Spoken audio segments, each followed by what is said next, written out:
What's happening, dogs? Mr. Allen here, and we are about to do some non-right triangle trig, and it's going to be awesome. All right, we're going to solve for all missing sides and angles in this beautiful triangle ABC. I've got one angle that's given to me and two sides. So let's go ahead and draw this bad boy up. That's usually what we want to do first, right? So if I got a triangle, something like that, that works for me. We'll call this A, B, and we got C. That's an ugly looking B there. Let me see if I can do, that's a little better. That's a little better.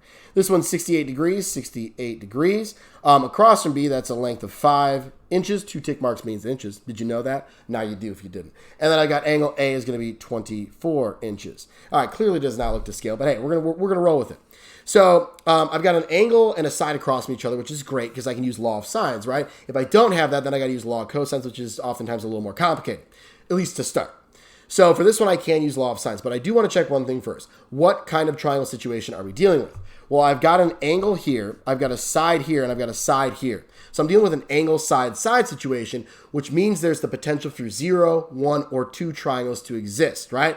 Angle side is not a way to prove 2 triangles congruent for that very reason that we could have a second triangle, or in this case, we could even have no triangles. So let's see what we got going on with this one, right? The math will tell us. The math will work it out. We just need to be aware of the situation so that we can deal with it when the time comes. So if I set this thing up, I'm going to have the sine of angle B, so that's sine of 68, over that side across from it, which is 5.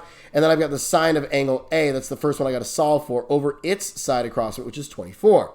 So I'm going to cross multiply, and I'll have 24 times the sine of 68 equals 5 times the sine of A. And I'm going to divide by 5, and I like to work all this out, and then I'll plug it all in my calculator. So I'm going to plug in 24 times the sine of 68 here, and then divide that all by 5. So let's turn our calculator on. We've got 24 times the sine of 68.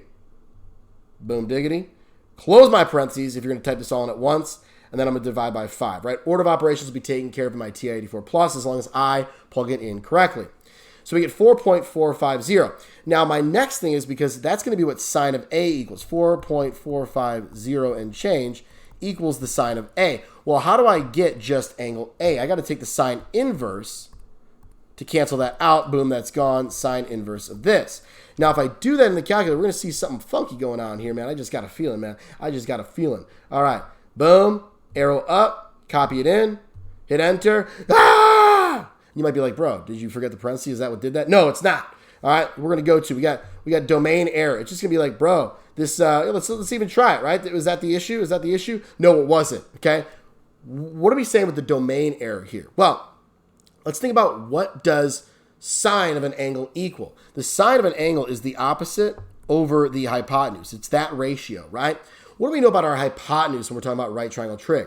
Hypotenuse is always the largest side.